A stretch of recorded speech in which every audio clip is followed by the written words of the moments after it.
హవియర్స్ welcome to our channel. నేను మీ Rajesh. So ప్రతిసారిలాగా ఈసారి కూడా ఒక స్పెషల్ గెస్ట్లతో మీ ముందుకు వచ్చేసా. ఈ మధ్యకాలంలో ఒక సినిమా పొలిటికల్కి బాగా టచ్ అవుతూ ప్రజల్లోకి బాగా వెళ్తుంది. సో సినిమాలో చాలా మందిని నేను అడిగా, ప్రతి ఒక్కరూ మాకేం సంబంధం లేదు డైరెక్టర్ గారే, మాకేం సంబంధం లేదు డైరెక్టర్ గారు అంటారు. సో ఇంకెందుకు ఆలస్యమైన ఆ డైరెక్టర్ గారిని తీసుకొచ్చేసా, లక్ష్మీ కటాక్షం. సో టైటిల్ అయితే చాలా క్యాచీగా అనిపించింది, చాలా కామెడీగా అనిపించింది. బట్ దాంట్లోకి వెళ్ళాక మాత్రం సెగలు వచ్చాయి. ఆ సెగల పొగల గురించి అయితే ఒకసారి మాట్లాడేద్దాం. సో మూవీ టీంతో అయితే వెళ్ళిపోతాం మరి. So hi hi hi first of all మీ దగ్గరికి రావాలి. నాకు నిజంగా ట్రైలర్ చూసా, సూపర్ అనిపించింది. అండ్ ఆ పోలీస్ క్యారెక్టర్ ఇన్ఫ్యాక్ట్ ఎలా అనిపించింది అంటే, ఇప్పుడున్న ఎన్నికల టైంలో అలాంటి పోలీస్ క్యారెక్టర్ ఒక వ్యక్తి ఉండాలి అని అనుకోను. నిజంగా first of all thank you so much darling. మంచి క్యారెక్టర్ పడిందని నేనైతే ఫీల్ అవుతున్నా. బట్ కొంతమంది దగ్గరికి వెళ్ళి మళ్ళీ వస్తా ఆగు, ఇక్కడ బోర్లు ఉన్నాయి. సార్ గురుగారు నమస్కారం. అంత క్షేమమా? ఏం చెయ్యాలనుకున్నారు, ఏం చేశారు అసలు? ఫస్ట్ నుంచి చేయాలనుకుని చేశాను సార్. సినిమా తీయాలనుకుని సినిమా తీసాను అనకండి. లేదు, ఇది చేయాలని అనుకుని చేశాను. పొలిటికల్ ఫిలిం చేద్దాం, అరౌండ్ ద పొలిటికల్ ఎలక్షన్ సినారియోలో మనీ దీని మీద కొంచెం సెటరికల్ మేనర్లో ఏదన్నా చేద్దాము అనుకుని వాంటెడ్లీ చేసింది. యాక్చువల్లీ అదేమి అన్ప్లాంటింగ్ కాదు, స్క్రిప్ట్ అలా కుదిరింది. యాక్చువల్లీ అంటే చిన్నపిల్లలకి అంటారు ఏదో బొగ్గుకి వెళ్ళేసి చేతులు చాక్లెట్ అంటారు అన్నట్టు, మీరేమో అన్ని టచ్ చేసేసి మళ్ళీ సెటైరికల్ అని అంటారు అనమాట. అవును, అంటే యాక్చువల్గా ఏంటంటే మీరు అన్నది డైలాగ్ గురించి చెప్పేద్దాం ఒకసారి. చెప్పేద్దాం డైలాగ్ ఒకసారి. ఏం లేదు, అదే విసులుకర్ర ఎగిరిపోద్ది, గాలికి ఎగిరిపోద్ది, స్కూటర్ గాల్లో ఎగురుద్ది అంతే. గాలి సాయి కుమార్ ఇచ్చిన సౌండ్ కి బాగా వచ్చింది. అంటే ఓకే, పొలిటికల్ మీద మేము చాలా మూవీస్ చూసాం. సో దీన్ని కూడా ఆ టైప్ లోనే చూసుకోను. బట్ ఏంటంటే రెండు పార్టీలు ఇప్పుడు మనకి స్ట్రాంగ్ పార్టీల కింద రెండు ఉన్నాయి ఏపీలో. So Telugu Desam party, YCP party అనేది రెండు స్ట్రాంగ్ ఉన్నాయి. దాంట్లో సైకిల్, దీంట్లో ఫ్యాన్ అని మీకు తెలుసు. సో సైకిల్ తీసి స్కూటర్ పెట్టారు, ఫ్యాన్ తీసేసిన గారు పెట్టారు అనే ఒక రూమర్ అయితే గట్టిగా వెళ్తుంది బయట. సో దాని గురించి ఎందుకని అడుగుతున్నాం. ఏం లేదు సార్, అంటే పొలిటిక్స్ ఈ రెండు పార్టీలు అని పీపుల్ కూడా తెలుసు, ఎంతో కొంచెం కనెక్ట్ అవుతారు కదా అట్లీస్ట్. నేను అది వేరే ఈజీగా పెట్టాలని పెట్టినని అని కాదు, కానీ కొంచెం ఆడియన్స్ కి కొంచెము సెగ తగలాలని కాదు, ఈజీగా వాళ్ళు రిలేట్ అవ్వని అనుకుని పెట్టాను. బట్ ఏంటంటే సినిమా మామూలుగా మీరు సినిమా చూస్తున్నప్పుడు, మూవీ చూస్తున్నప్పుడు నేను ఏ పార్టీ సైడ్ అయితే తీసుకోలేదు. అది నేను ఇంత చెప్పినా మీరు అఫ్ కోర్స్ ఇప్పుడు నేను దాన్ని డిఫైన్ చేయలేను, కానీ మూవీ చూస్తే అదేమో అనిపించదు మీకు. అది అందుకని అంత మీకేమైనా అటెండ్ ఏమైనా కాల్స్ గట్రా వచ్చాయా? యాక్చువల్గా నాకు చాలా కాంటాక్ట్స్ తక్కువ. టు బి ఫ్రాంక్లీ నేను ఫోన్ లో చాలా తక్కువ మాట్లాడుతున్నాను. కానీ ట్రైలర్ రిలీజ్ అయినప్పుడు కాదు, కానీ డ్యూరింగ్ ద షూట్ మాత్రం ఆయన చాలా calls shoot during the shoot ఆ జెండాలు అవి వచ్చేసరికి యాక్చువల్లీ లోకల్ లో షూట్ చేస్తాం కదండి, అప్పుడు మీరు ఆ పార్టీ వైపు నుంచి చేశారా ఏంటి అని కొందరు వచ్చాయి. బాబాలకు కాదరా, నేను ఏ పార్టీ సంబంధం లేదు అంటే. ఫిల్మ్ మేకర్ గా ఒక సైడ్ తీసుకుంటే నాకు తక్కువ ఆడియన్స్ కదా సార్ సినిమా చూస్తారు. ఇప్పుడు మీరైనా నేనైనా ఎంతమంది ఎక్కువ ఆడియన్స్ చూస్తే మనకు అంత బెటర్ అని అనడే మన ప్రైమరీ గోల్ అయితే అదే కదా. నాకు ఫిల్మ్ మేకర్ గా అందరూ చూడాలనుకుంటాను నేను. ఇప్పుడు ఏ పార్టీ అయినా ఏం చేస్తారు సార్, సినిమా వాడిగా నాకేం చేయదు కదా సార్, మనం మళ్ళీ మన సినిమాలు చేసుకోవాలి రెగ్యులర్ కదా. సో అంతే, యాక్చువల్గా అంటే ఏ పార్టీకి 100% చెప్తాను నేను, మీకు సంబంధం అస్సలు లేదు అసలు. అంటే పార్టీలు లేరు, నేనా పార్టీలో ఉంటే సినిమాలు ఎందుకుంటాను సార్. ఎందుకంటే జనరల్ గా రీసెంట్ గా మన ఆర్జీవి గారి దయ వల్ల ఏ సినిమా తీసినా ఆ సినిమాకి సంబంధించి ఎవరో పార్టీలో ఉన్నారా అని అంటారు. అదే అసలు పెద్ద ఇష్యూ కూడా, ప్రాబ్లం కూడా అదే యాక్చువల్ గా. ఇప్పుడు మనం కొంచెం చెప్దాం అనుకున్న పాలిటిక్స్ గురించి, అంటే కొంచెం మీడియా గారికి ఏదైనా సినిమా చేద్దాం అనుకున్నా ఫస్ట్ మనల్ని ఒక జోనల్ పుష్ చేస్తున్నారు ఎవరిబడి. మీరు ఆ పార్టీనా, మీరు ఈ పార్టీనా అని. ఆర్జీవి లాంటి వాళ్ళ కంటే వాళ్ళందరూ హెల్ప్ చేస్తారు, కానీ న్యూ కమర్ నాకు ఎందుకు చేస్తారు సార్? పోయామయ్య యాక్చువల్లీ మేమంతా ఏదన్నా కొద్ది గొప్ప ఫేస్ వాల్యూ ఉన్న వాళ్ళని అయితే ఎవడో ఒకటి చేస్తాడు, అదే ఫండింగ్ ఇస్తాడు, ఎవడు ఇస్తాడు, మాకు ఎవరు సార్ ఇస్తాడు ఫండింగ్, అంతే కదా ఆనెస్ట్ గా. ఫస్ట్ మీ దగ్గరికి వద్దాం. నిజంగా డార్లింగ్, అంటే ఒక 10 సినిమాలు చేసినా ఇంకా మనస్ఫూర్తిగా ఇలాంటి ఒక రోల్ పడాలి అని కొంతమంది వెయిట్ చేస్తారు అనమాట. నాకు తెలిసి 10 సినిమాల రోల్ ఒక సినిమాలోనే పడినట్టు అనిపిస్తుంది సీరియస్లీ. సో మీకు ఎలా అనిపించింది ఈ స్టోరీ విన్నప్పుడు? ఈ పోలీస్ క్యారెక్టర్ ఇప్పుడున్న పొలిటికల్ బ్యాక్డ్రాప్ లో ఇలాంటి క్యారెక్టర్ నేను చేయడం ఎలా అనిపిస్తుంది? ఫస్ట్ ఆఫ్ ఆల్ నాకు సూర్య గారు మేము డిస్కషన్ చేస్తున్నప్పుడు ఆ కామెడీ క్యారెక్టర్ చేద్దామని నేను అనుకునేవాడిని. స్టార్టింగ్ నుంచి మేము ట్రావెల్ చేస్తున్నప్పుడు ఈ పోలీస్ కాపులకి ఇంకొక పెద్దవాళ్ళని అడుగుదాం ఒక ఫీలింగ్ తో ఉన్నాం. మేము జర్నీ చేస్తున్నప్పుడు మేము కొంతమందిని అడిగేటప్పుడు వాళ్ళు మా బడ్జెట్ లో వాళ్ళు లేకపోయేసరికి ఇంకా తెలుసు కదా డైరెక్టర్స్ పాయింట్ ఆఫ్ వ్యూలో కానీ యాక్టర్స్ పాయింట్ ఆఫ్ కానీ ఆయన రాసుకునేటప్పుడు మాత్రం నేను నిన్ననుకునే రాశాను వినయ్, ఈ క్యారెక్టర్ ఇంకెవరో తీసుకుంటే బాగోదేమో అని. కానీ నేను మనకు ఉంటది కదా కామెడీ చేస్తే జనాలకు దగ్గరే కొంచెం ఫీలింగ్ ఉంటది. కరెక్ట్. సో పైగా మనం బయట కామెడీ ఉంటది, మనం పెద్ద కష్టపడక్కర్లేదు. ఆ జోవియల్ నేచర్ అనేది సినిమాలో కూడా చూపిస్తే కొంచెం ఈజీగా వెళ్ళిపోవచ్చు, పెద్ద కష్టపడక్కర్లేదు అనుకున్నాను. బట్ ఆయన సంగతి తెలిసింది. కానీ ఒకటి ఏంటంటే మనం ఒకటి తెలిస్తే దేవుడు ఇంకోటి తెలుస్తారు అన్నట్టు కామెడీకి మీరు ఎంచుకుంటే అక్కడ సీరియస్ గా వెళ్ళిపోయింది. అక్కడ ఈయన ఏం చేశారంటే, లేదు నువ్వు ఇదే చేస్తున్నావు, ఇంకో తీసుకుందాం, ఇది ఫిక్స్ అయిపో, నువ్వు తర్వాత మన స్టోరీ చెప్పుకుందాం అన్నాడు. అది కూడా ఒప్పుకోకపోతే ఈ క్యారెక్టర్ ఇవ్వడం అని చెప్పి అనేంత డౌట్ అయితే తనకు ఉండదు. యాక్చువల్లీ చాలా ఇయర్స్ నుంచి ట్రావెల్ చేస్తాను, అర్థమవుతుంది. వన్ డే మనం డెఫినెట్ గా చేస్తాం, సినిమా అయితే కలిసి చేద్దాం అనుకున్నాం ఎలాగైనా సరే. యాక్చువల్లీ అండర్స్టాండింగ్ బాగుంటుంది. బట్ ఏంటంటే తను అది కామెడీ తోటి రావాలని తను ప్రైమరీ ఫస్ట్ మేము ఇద్దరం చేద్దాం అనుకున్నా కూడా కొంచెం కామెడీ సినిమా అలాగే ఉంటుంది అలా అనుకున్నాడు. బట్ పుష్ చేసి అంటే చాలా తలదిన్నాడు. షూటింగ్ లో కూడా రోజు అదే గోళ, నేను చేస్తున్నానా, నాకు అదే కరెక్ట్ ఏమో, ఏదో సెకండ్ స్కెడ్యూల్ అనుకుంటా ఆయన ఫిట్ అవ్వడానికి అంత టైం పట్టింది. అంటే జనరల్ గా యాక్టర్ అవుదాం అనుకుని ప్రతి ఒక్కరికి ఉంటది. బట్ మన సైడ్ నుండి రావాలంటే మనకి ఇది ఒక రాష్ట్రం కాదు, ఒక దేశం దాటి వచ్చినట్టు వచ్చి కూడా ఇక్కడ ఎలా ఉంటదంటే ఎవరో తెలియదు, ఏమీ తెలియదు, ఒకవేళ అడిగినా నువ్వేం చేస్తావరా అనే టాక్స్ వరకు వస్తుంది. ఇవన్నీ ఫేస్ చేస్తే ఎలా వచ్చారు మీరు? ఏమైనా అలాంటి తగిలేయా మధ్యలో? ప్రతి ఒక్కరికి ఉంటాయండి కొన్ని ఇన్సిడెంట్స్. సో నాలో ఉన్న ప్లస్ పాయింట్ ఏంటంటే, నేను అంత వేగంగా ఎవరిని వదులుకోలేను. నేను ఇండస్ట్రీలో ఎవరినైనా పరిచయం చేసుకుంటే అంత వేగంగా ఈజీగా నేను అసలు వదలను కూడా. సో పరిచయం చేసుకుంటాను ఫస్ట్ ఆఫ్ ఆల్. నాకు అది ఆ కాంటాక్ట్సే నన్ను దూరంగా ఉన్నా కూడా నాకు దగ్గర చేస్తాయి. సో నేను ఫస్ట్ థింగ్ ఏంటంటే, కొంతమంది నన్ను చాలా మంది చేశారు డ్యూరింగ్ అతని షూట్ లోనే. 2017 లో షూట్ అవుతున్నప్పుడు వీడి హీరోనా ఏంటి ఇది అని చెప్పి చాలా మంది క్రిటిసైజ్ చేశారు. సో నా పక్కన ఇంకో క్యారెక్టర్ అతను కొంచెం బోల్డ్ గా, హైట్ గా, తెల్లగా ఉండేవాడు.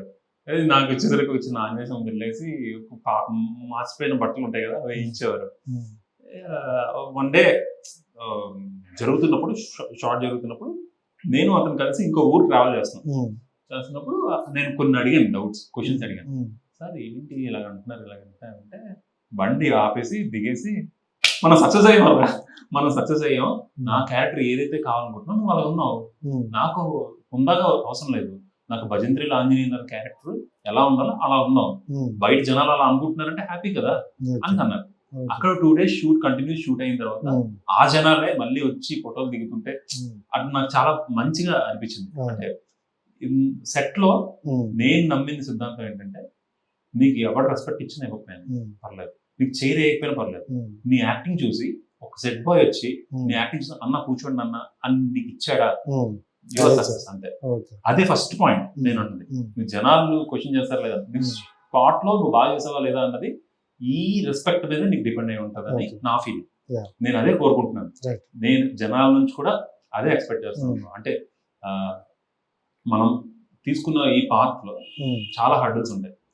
నేను ప్రతిదీ మనం షేర్ చేసుకుంటే మన పుస్తకాలు సరిపోతాయి. ఇంకోటి ఏంటంటే, అంటే సాయి కుమార్ గారిని చూసుకుంటే మనం ఊర్లో ఉన్నప్పుడు చిన్నప్పటి నుండి చూస్తాం, ఆయన యాక్టింగ్ అవ్వచ్చు. సో ఆయనతో కూడా మీరు స్క్రీన్ షేర్ చేసుకునే అవకాశం రావాలంటే చాలా దృష్టి ఉండాలని ఫీల్ అవుతాం. సో మీరు ఇంతకు ముందు అన్నారు చిన్న చిన్న క్యారెక్టర్లు వస్తే అక్కడ, ఇప్పుడు ఆయనతో చేస్తున్నారంటే మీరు ఎంత స్థాయికి వెళ్ళారో మీకు అర్థమవుతుంది. అంటే మూవీ ఓకే, ఇతనితో నా స్క్రీన్ పడిందంటే మనకు ఉంటుంది. అంటే సాయి కుమార్ గారు ఉన్న గొప్పతనం ఏంటంటే, ఆయన ఇంటూ క్యారెక్టర్ అనమాట. అతను జర్నీ చేస్తారు, చేసే ప్రాసెస్ ఉంటుంది చూసారా, అది యంగ్ యాక్టర్స్ కి చాలా ఇంప్రూవ్ అవుతుంది. అంటే నేను ఫస్ట్ షెడ్యూల్ కి సెకండ్ షెడ్యూల్ కి మాలో ఉన్న మార్పు ఏంటంటే, సాయి కుమార్ గారు ఫస్ట్ షెడ్యూల్ లో నేను పోలీస్ పాత్ర చేసేటప్పుడు చాలా కొన్ని సీన్స్ చేశారు, అంతకు ముందు జరగాల్సిన సీన్స్ అన్ని చేశారు. సో పోలీస్ క్యారెక్టర్ అనేది ఒక 3-4 days జరిగింది schedule. So second schedule start అయింది డైరెక్టర్ సాయి కుమార్ గారు. సో సాయి కుమార్ గారు ట్రావెల్ చేస్తున్నప్పుడు ఫస్ట్ 5 days నాకు షెడ్యూల్ గ్యాప్ వచ్చింది, గ్యాప్ దొరికింది. ఈ గ్యాప్ లో నేను ఏడిగా కూడా వర్క్ చేసేవాడిని, అన్న వాళ్ళతో వెళ్ళి కొంచెం హెల్ప్ చేసేవాడిని. సో ఆ హెల్ప్ చేసే ప్రాసెస్ లో ఆయన క్లీన్ గా చూసేవాడిని నేను, ఆ సాయి కుమార్ గారు యాక్టింగ్ అని ఏదైనా.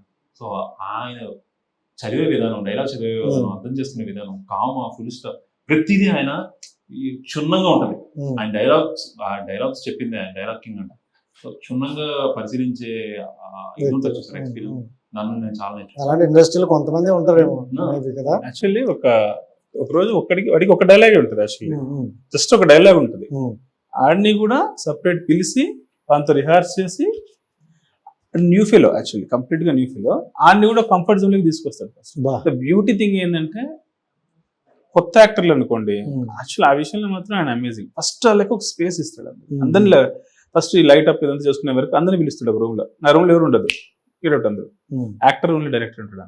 వీళ్ళందరితో మింగిల్ అయ్యి ఫస్ట్ అక్కడ క్రియేట్ చేస్తాడు ఒకటి. ఎవరు ఏం ఏమాత్రం టెన్షన్ అవ్వకుండా ఆయన ముందర చాలా క్లీన్ గా అందరిని కంఫర్టబుల్ జోన్ లోకి తీసుకెళ్తాడు. యాక్చువల్లీ చాలా అసలు అంటే యాక్చువల్లీ నేను ఎప్పుడు స్టేజ్ల మీద అంటుంటారు కదా, ఏమంటారు మా తరం వాళ్ళు బాగా చేస్తారు, ఏమంటారు టైం టు సిన్సియారిటీ అంతా ఉంటది. ఇప్పుడు చెప్తున్నారు బాబు అనుకునేవాడిని. బట్ ఆయన చూసాక యాక్చువల్లీ ఎంత తప్పు అర్థమైంది సీరియస్లీ. అంటే ఇంటర్వ్యూ అని కాదు కానీ రియల్లీ అసలు అమేజింగ్. ఇందులో ఏంటంటే ఒక్క పోలీస్ క్యారెక్టర్ తప్ప మిగతా వాళ్ళందరూ కామెడీలోనే వెళ్తుంది. సో జనరల్ ఒక పోలీస్ క్యారెక్టర్ తప్ప మిగతా వాళ్ళందరూ Lakshmi each and everybody. Last కి ఎవరు చుట్టూ ఎవరి దగ్గరికి వస్తుంది, ఎవరి దగ్గరికి సినిమా చూడాలంటారా? బిట్ ఆఫ్ మ్యాజిక్ ఉంటుంది. లక్ష్మీదేవి క్యారెక్టర్ మీరు జస్ట్ లాస్ట్ ప్రత్యక్షం కూడా అవుతుంది. సినిమాలో చాలా మంచి రోల్ ఉంటుంది ఆమెది. పొలిటీషియన్ లక్ష్మీదేవి దగ్గరికి వస్తే ఆడి కాన్వర్సేషన్ లక్ష్మీదేవితో ఏముంటది, ఈడి ఇన్నర్ థాట్ ఏముంటదని తెలుసుకుని కాన్వర్సేషన్స్ చాలా సూపర్ ఉంటాయి. యాక్చువల్లీ ఇంకా మేమేమి దాని నుంచి రివీల్ చేయలేదు. కామెడీ ఉంటుంది చాలా. ఇది actually cinema except Arun Vinay character తప్ప రెస్ట్ ఆఫ్ ద సినిమా మొత్తం కామెడీగానే ఉంటుంది. తన పేరు మీరా, వీళ్ళిద్దరు ఒక జోన్ లో ఉంటారు ప్రపంచంలో. అలా ఉంటేనే మనకి అక్కడ సెట్ అవుతుంది. ఈ జోనర్లోకి సాయి కుమార్ బిఫోర్ ఎలా వచ్చాడు, వీళ్ళ లైఫ్ ఎలా డిస్టర్బ్ చేశాడు, దెన్ ఇలాంటి ఫెలో పొలిటిక్స్ అవుతుంటే వీళ్ళు ఏం చేస్తారు, ఇలాంటి ఏం కాదు. పీపుల్ కి స్టోరీ గెస్ చేయలేనంత వాళ్ళు నేను అనుకున్నాను. Far brilliant. మనం ఏదో 2 ఏళ్ళు కథ రాసే వాళ్ళు 2 ఏళ్ళు ఎక్కడో ఉంటారు, వాళ్ళు మన తాతలే కూర్చుని ఉంటారు. వాళ్ళు జస్ట్ మన ట్రైలర్ మీద ఫోకస్ పెట్టాలి కానీ వాడు ఈజీగా డీకోడ్ చేస్తాడు. అందులో నాకే ఇంకోటి ఏంటంటే తాడు. సో తాడు ఆల్రెడీ చాలా మూవీలు వస్తున్నాయి. అందులోనే అల్లరి నరేష్ గారి మూవీ అండ్ నరేష్ కూడా అల్లరి ఇస్ బ్యాక్ అని ఒక టైటిల్ కూడా పెట్టుకుంటే కామికల్ సినిమా కామెడీతో ఉంటదని చెప్తున్నారు ఓపెన్ గా. సో అదే రోజు మీరు రిలీజ్ చేస్తారు. సో దాని వల్ల మీకు ఏమైనా కొంచెం అయ్యేటట్లుందా? సార్ బట్ బిఫోర్ ఎలక్షన్స్ రావాలనుకుంటున్నాం కదా, డేట్స్ వేరే డేట్ లేదు. యాక్చువల్ డేట్ ఉంటే ఆపిల్ నేను వేరే డేట్కి వెళ్ళిపోయేవాడిని. ఎందుకు మనకు ఒక అంటే అల్లరి నరేష్ కాకుండా చిన్న యాక్టర్లతో అయితే కలిపి వెళ్ళడానికి 10th ఉంటదేమో. టూ క్లోజ్ కదండి. 13 ఎలక్షన్ ఆల్మోస్ట్ మీరు కూడా ట్రైలర్ చూపించినట్టు లక్ష్మీదేవి తిరుగుతూ ఉంటది. మన ట్రైలర్ సినిమా దీనికి ఒక వ్యాలిడ్ డేట్, ఎక్స్పైరీ డేట్ ఉందని నా ఫీలింగ్. ఇట్లీస్ట్ థియేటర్స్ వరకు. నేను ఎందుకు అన్నానంటే ఈ విషయం, బెస్ట్ కంటెంట్ తీసుకెళ్తాను ఆడియన్స్ దగ్గర. సో తీసుకెళ్లేది ఒక పర్టికులర్ టైం లో తీసుకెళ్తే వాళ్ళకి కూడా సినిమా మీరు సూపర్. నా లోపల ఫియర్ ఉందో అది అడిగారు మీరు ఆనెస్టీ. బట్ ఏంటంటే ఆప్షన్ లేదు సార్, టు బి హానెస్ట్లీ చెప్తున్నాను. నేను కొంచెం లేట్ అవుతూ వచ్చింది, కొంచెం వేరే వేరే మీటింగ్స్ వల్ల కొంచెం అటు ఇటు తప్పలేదు. 13 తర్వాత అంటే మళ్ళీ దాన్ని అది పోద్ది కదా సార్, స్పైస్ పోతుంది. ఈ ఎండకి చాయ్ తాగినట్లుంటది. ముందు మీరు కూడా కరెక్ట్ బాగా ఆలోచించారు. థర్డ్ ని స్టార్ట్ చేస్తే ఆ 3-4 years అటు ఇటు అయినా దగ్గరలో పుంజుకుంటది అని అనుకున్నాము. అది సంథింగ్ అదే రైట్ అంటే యంగ్. సో మంచి మంచి క్యారెక్టర్, ఏ క్యారెక్టర్ ఇచ్చినా బాగా చేస్తామని ఇక్కడ కాంప్లిమెంట్ కూడా వచ్చింది. సో బిఫోర్ అంటే మీరు ఎలాంటి క్యారెక్టర్ చూస్ చేసుకుందాం అనుకుంటారు? ఎందుకంటే కొత్తగా వచ్చే వాళ్ళు ఏంటంటే చాలా క్లారిటీగా ఆలోచిస్తారు ఇప్పుడున్న జనరేషన్ చూసుకుంటే. ఎందుకంటే సక్సెస్ చాలా వస్తున్నాయి. జీరో అనుకునేవాడు కూడా హీరో అయి కూర్చుంటాడు 1 day లో. సో అలాంటప్పుడు మీరు ఏ క్యారెక్టర్ ఎలాంటి టైప్ ఆఫ్ చూస్ చేసుకుని వెళ్దాం అనుకుంటారు కెరియర్? ప్రెసెంట్ అయితే అసలు ఇట్లాంటి బౌండరీస్ పెట్టుకోకుండా, అంటే పొలిటికల్ అని ఇట్లా ఇలాంటి బౌండరీస్ పెట్టుకోకుండా ఒక యూత్ కంటెంట్ ముందుకు వద్దాం. అంటే ఫుల్ ఫన్. మన ఊర్లలో మనం చూస్తుంటాం చూసారు, మనం లైఫ్ లో జరిగిన చాలా ఎక్స్పీరియన్సెస్. సో 3 Idiots ఎట్లాంటి మూవీ చూసేటప్పుడు మన లైఫ్ లో చాలా ఎలిమెంట్స్ ఉంటాయి దాంట్లో. అట్లాంటి ఒక కథతో వద్దాము. సో ఇంకా స్టార్ట్ చేసాం, అది కూడా అయిపోయిందా? ఇది యాడ్ చేస్తే బాగుంటుంది, యాడ్ చేస్తే బాగుంటుంది. అంటే మనం యాడ్ చేయమంటే ఆయన చేసి ఆయన కనిపిస్తే చేస్తారు. చెప్తాను 2 కనెక్ట్ అయితే అందులో యాడ్ అవుతాయి. ఏదైనా అంతే కదండి. అంటే మనం చెప్పడం అది డైరెక్టర్స్ అనేది చాలా వాల్యుబుల్ షూస్ అది. దాంట్లో మనం కాల్ పెట్టేసి వెళ్ళిపోదాం అంటే అది జరగని పని. ఎవరి పని ఆడి చేస్తేనే బాగుంటుంది. యాజ్ అ పోలీస్ ఆఫీసర్ గా మాట్లాడుకున్నప్పుడు సో ఎలక్షన్ టైంలో ఇప్పుడున్న పర్టికులర్ గా మన విలేజ్ లో అవ్వచ్చు, చుట్టుపక్కల అవ్వచ్చు, ఈ ఓటుకు నోటు అని కానీ సో ఓటు నమ్ముకోవడం కానీ ఇవి ఎక్కువగా ఉంటుంది. సో అలాంటి వాళ్ళ కోసం ఒక చిన్న మన కోసం మనకి తెలిసిన ఒక చిన్న ఐటెం వదులుతున్నాం అనుకోవచ్చా ఈ మూవీ ద్వారా? అంటే ఓటుకు నోటు అని కాకుండా ఓటు అమ్ముకోకూడదు అన్న ఒక ఫీలింగ్ నాకు. అంటే మనం ఓటును అమ్ముకుంటే దానివల్ల వచ్చే కాన్సిక్వెన్సెస్ చాలా ఎక్కువ ఉంటాయి. సో మనం అమ్ముకోకుండా మనం జెన్యూన్ గా మీకు నచ్చిన వాటికి మీరు ఓటు వేస్తే వాడు ఎంతో కొంత మంచి చేస్తే సో అది మన హానెస్ట్ ఫీలింగ్, మనం హానెస్ట్ గా ఉండిపోతాం. మనం ఒక నిజాయితీగా మనం వీడికి ఓటు వేసాం, వాడు చాలా మంచి చేశాడు. సో అట్లాంటి జెన్యూన్ ఫీలింగ్ జనాల్లో రావాలి అని ఒక చిన్న కాన్సెప్ట్. అండ్ ఈ రోజుల్లో కూడా జనాలు చూసుకుంటే అంటే డబ్బులు వీళ్ళ దగ్గర తీసుకుంటారు, వాళ్ళు కోటేస్తారు అని ఇంతకు ముందు ఒక 5-10 years బిఫోర్ అనేవాళ్ళు. ఇప్పుడు ఎలా ఉన్నారంటే నాయకులే చెప్పేస్తారు తీసుకోండి బట్ మీకు నచ్చిన వాళ్ళకి వేయండి అంటారు. ప్రైమరీ లీడర్స్ చెప్తారు, మీరు పెద్ద లీడర్స్ చెప్తారు మైక్ విన్నాం కదా కదా, మరి అది ఎలా అర్థం కదా. మళ్ళీ పేర్లు ఎందుకంటారా? తెలుసులే, తెలుసు, అందరూ తెలుస్తారు, పేర్లు తెలియదు కానీ అంటే లేదు సార్ ఆనెస్ట్ గా. పుట్టిన కథ కూడా ఒక ఫేమస్ పొలిటికల్ లీడర్ చెప్పిన స్టేట్మెంట్ నుంచి వచ్చిన కథ ఇది. పేర్లు వద్దులేండి, ఇప్పటికే మనకి పడదను చేయాలి. ఇంకా ఆయన చెప్పిన ఏమనుకోరు బట్ వద్దు. సో ఫైనల్ అంటే లక్ష్మీ కటాక్షం మూవీ పర్టికులర్ ఈ టైంలో అన్ని మూవీలు వస్తున్నప్పుడు ఎందుకు చూడాలి అంటే ఏం చెప్తారు? జనాలకి చాలా వరకు చాలా మంది ఎలక్షన్ క్యాంపెయిన్స్ చేసుకుంటూ చాలా వరకు చాలా అలసిపోయి ఉన్నారు ఇప్పటికీ జనాలు. సో ఈ టైంలో ఒక ఫన్ ఫీల్డ్, ఒక ఎంటర్టైన్మెంట్ జనాలకు కావాలి. సో అలాంటి ఎంటర్టైన్మెంట్ వాళ్ళు ఎంటర్టైన్మెంటే కాకుండా ఒక థ్రిల్లింగ్ ఎలిమెంట్స్, ఒక చిన్న ఎమోషన్, ఆ క్యారెక్టర్స్ త్రూ ఉండే సినిమాలు ఉంటాయి చూసారు, అది చాలా జనాలకు తీసుకుంటారు. సో ఈ సినిమా పర్టికులర్ సినిమా వాడు చూసిన ప్రతి క్యారెక్టర్ వాడి లైఫ్ లో ఎవడో చూసుకుని ఉంటాడు. సో ధర్మ క్యారెక్టర్ కానీ, అర్జున్ క్యారెక్టర్ కానీ, మన చింటూ క్యారెక్టర్ కానీ, సో ఇలాంటి క్యారెక్టర్స్ చూసేటప్పుడు వాడి లైఫ్ లో వాడు పక్కనోడో, ఎదిరింటోడో, పక్కింటోడో, వాళ్ళ ఊర్లో జరిగిన సంఘటనలు కంపల్సరీ మిక్స్డ్ అయిపోయి ఉంటాయి. సో దీనికి ఒక చిన్న హవాలా మిక్స్ చేసి ఒక కామెడీ ఎలిమెంట్స్ త్రూ మనం ఒక జర్నీ చేయిస్తే ఎట్లా ఉంటది అన్నది. వాళ్ళకి ఎలా కంటిన్యూ చూడాలి, పొద్దున ఎండల్లో తిరిగి సాయంత్రం మంచి హ్యాపీగా ఒక మంచి సినిమా చూద్దాం, ఒక మంచి విందు భోజనం తిందాం అన్న ఒక ఫీలింగ్ తో మేము ఒక సినిమా చేస్తాం. ఆ సినిమా జనాలు కూడా చూస్తారన్న హోప్ అయితే ఉంది. పక్కాగా ఉంది, ఎందుకంటే ట్రైలర్ తో మంచి క్యాచింగ్ ఇచ్చారు. And wish all the best, ఇంకా మంచి మంచి సినిమాలు చేయాలి, మనం మళ్ళీ కలాలని మనస్ఫూర్తిగా కోరి. Thank you so much. So చూశారు కదా ఈ లక్ష్మీ కటాక్షం. సో ఎవరి వైపు కటాక్షం వెళ్తుంది, లక్ష్మి ఎవరి దగ్గరికి వస్తుంది, అండ్ ఈ పొలిటికల్కి ఎంతవరకు రన్ అవుతుంది, ఇవన్నీ డౌట్లు ఆయన సగం చెప్పారు. మిగతా సగం అయితే థర్డ్ వెళ్ళి మీరు చూడండి. సో రైట్, సైనింగ్ ఆఫ్, మీ రాజేష్. Bye bye.